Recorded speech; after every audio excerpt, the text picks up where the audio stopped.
27 তাৰিখৰ পৰা সেবাৰ কাৰ্যালয়ত আবেদন কৰি সেবাই তাৰ ধুনীয়া বিজ্ঞাপন দিব কেনেকে এডভাৰটাইজ কেনেকে আবেদন কৰিব লাগে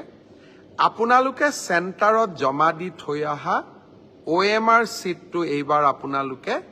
50 টকা জমা দি সেবাৰ পৰা লৈ আহিব পাৰিব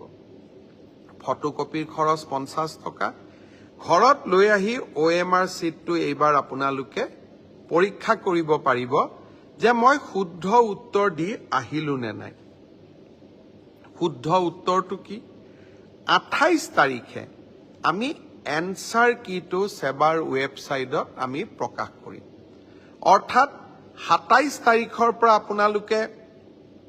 OMR সিটখন আবেদন কৰি সেবাৰ পৰা ল'ব পাৰিব 28 তাৰিখে সেবাৰ ওয়েবসাইটত এনসাৰ কি প্ৰত্যেকটো